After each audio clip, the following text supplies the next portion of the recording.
Om Sai Ram. Today I'm blessed to read Sai Satcharitra chapter 42. My name is Preeti and I'm from the UK. I'm a Mohanji apprentice, Acharya, and I'll be reading the Sai Satcharitra chapter 42. Previous indications: averting the death of Ramachandra Dada Patil and Tatya Koti Patil. So these are the titles that are going to be read.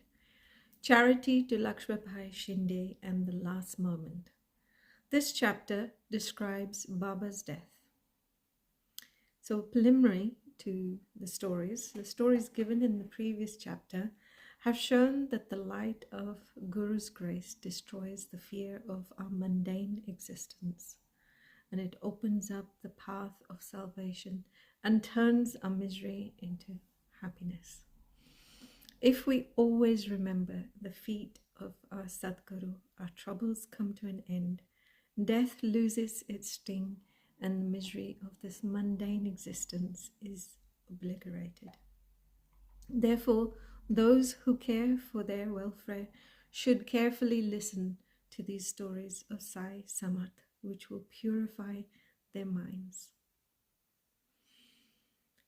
In the beginning of the original chapter 42, Hemant Pan dwells on Dr. Pandit's worship and his marking Baba's forehead with the Tripundra, 3 horizontal lines. But as this has already been described in chapter 11, it has been omitted here.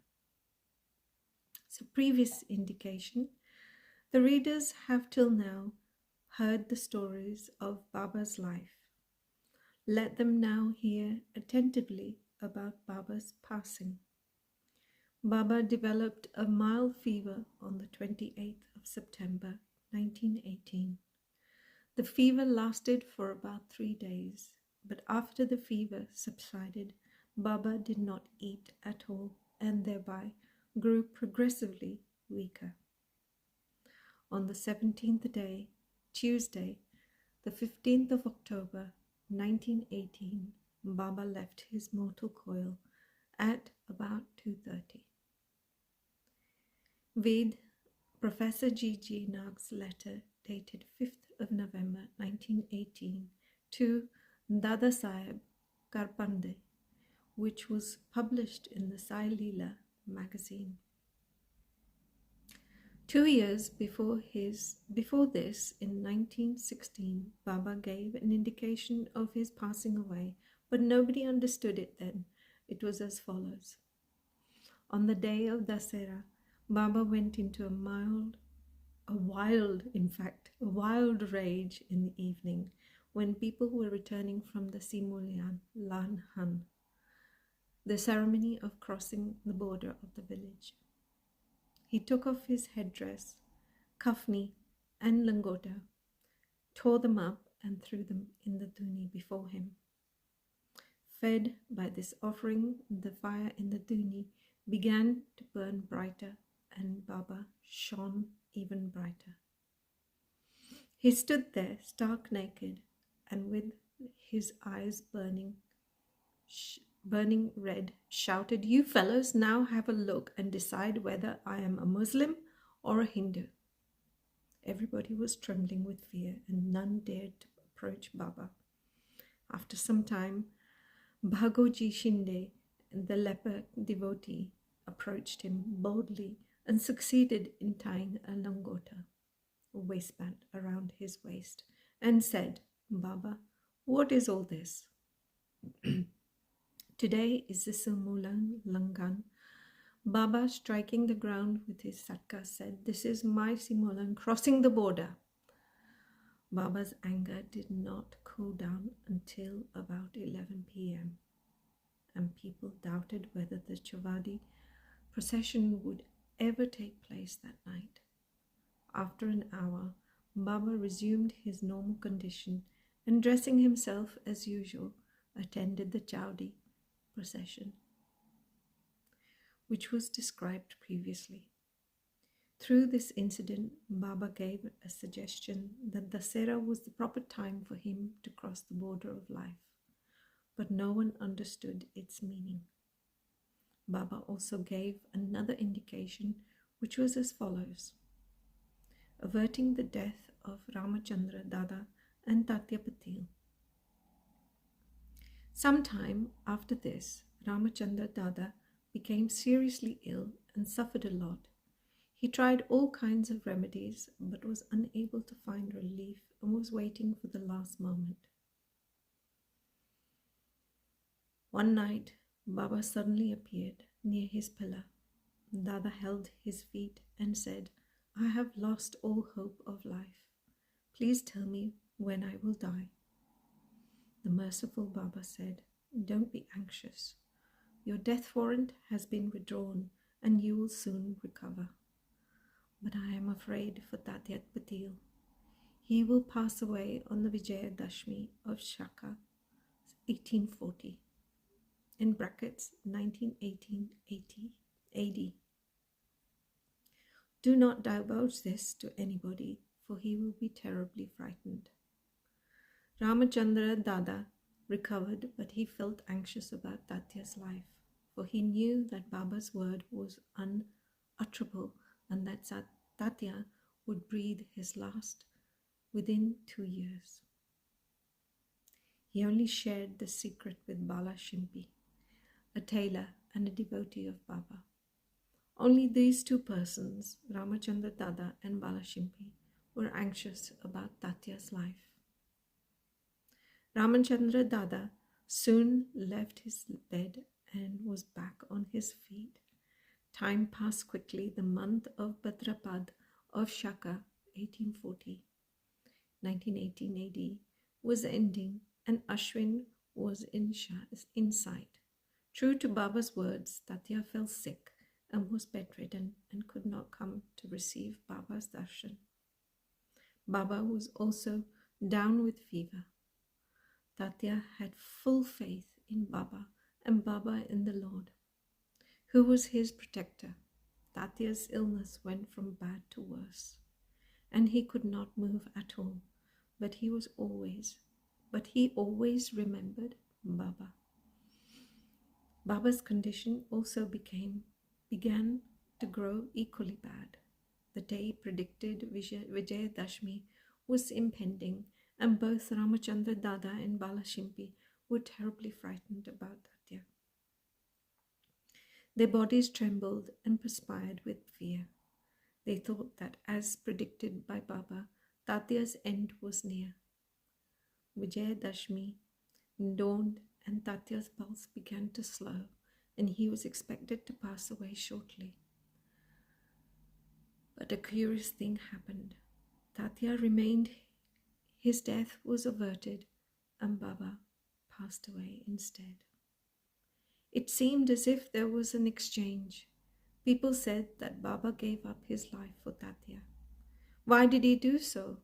Only Baba knows why, as his ways are inscrutable. It seems, however, that though this incident, Baba gave a hint of his passing away, substituting Tatya's name for his. The next morning, 16th of October, Baba appeared to Das Guna in his dreams at Bandharpur and said to him, "The masjid collapsed. All the oilmen and the grocers of Shirdi tease me a lot, so I am leaving the place. I therefore came to inform you. Please go there quickly and cover me with bakal flowers." Das Guna was also found out that Baba's death from the letters from Shirdi. So he came to Shirdi with his disciples and started singing bhajans and kirtans and sang the Lord's name all through the day before Baba's samadhi. He weaved a beautiful garland of flowers studded with the Lord Hari's name. He placed it in Baba's samadhi, the divine body, and gave a feast in Baba's name. So this is another chapter. Charity to Lakshmibai. Dasera or Vijayadashmi is regarded by all Hindus as the most auspicious time, and it's benefited that Baba should choose this time to cross the borderline, to pass on. He had been ailing a few days before this, but was always conscious internally. Just before the last moment, he sat up without anybody's aid and looked better.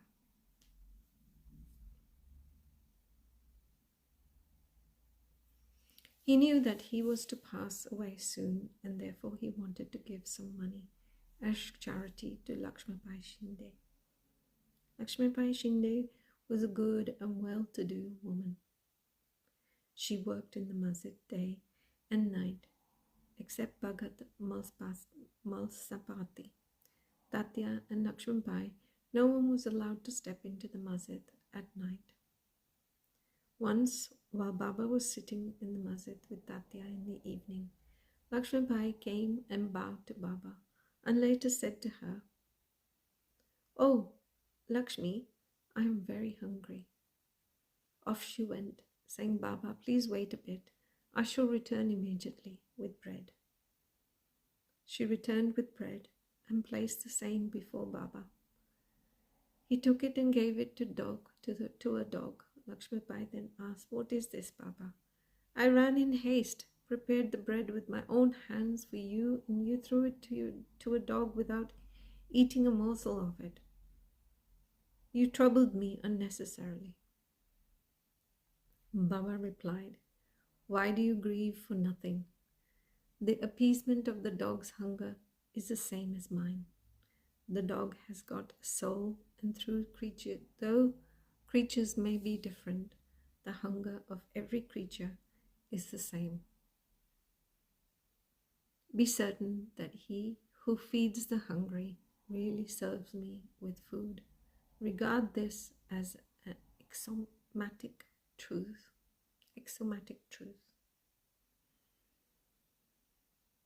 This was an ordinary incident. This was not an ordinary incident, but Baba thereby propounded a great spiritual truth and showed its practical application in daily life without hurting anybody's feeling. From this time onward, Lakshmibai began to offer him bread and milk daily with love and devotion. Baba accepted it and ate it appreciatively. He took a part of this and sent the remainder with Lakshmibai to Radha Krishna Mai, who always relished and ate Baba's remnant prasad. This story should not be considered a digression, for it shows how Sai Baba pervaded all creatures and transcended them. He is omnipresent, birthless, deathless, and immortal. Baba remembered Lakshmibai's service. How could he forget her? Just before leaving his body, he put his hand in his pocket and gave her 5 rupees and then 4 rupees, in all 9 rupees. This figure 9 is indicative of 9 types of devotion described in the chapter 21. Lakshmibai was a well-to-do woman, and thus she did not really need any money, but Baba might have suggested to her and brought prominently to her notice the 9 characteristics of a good disciple, mentioned in the 6th verse of chapter 10, Skanda 11 of the Bhagavad. In this, first 5 and then 4 characteristics are mentioned. Baba followed the order, first paid 5 rupees and then 4 rupees, in all 9 rupees. Many times 9 rupees had passed through Lakshmibai's hand. But Baba's gift of 9 she would always remember. Careful and conscious till the end, Baba also took other precautions in his last moments. In order not to be embroiled or entangled in love and affection for his devotees, he ordered them to leave. Kaka Sahib Dikshit and Bapu Sahib, Bhuti and others were in the masjid anxiously waiting upon Baba, but he asked them to go to the Vada and return after their meals.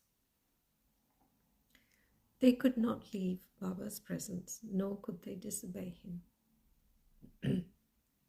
So with heavy hearts and heavy feet, they went to the Vada.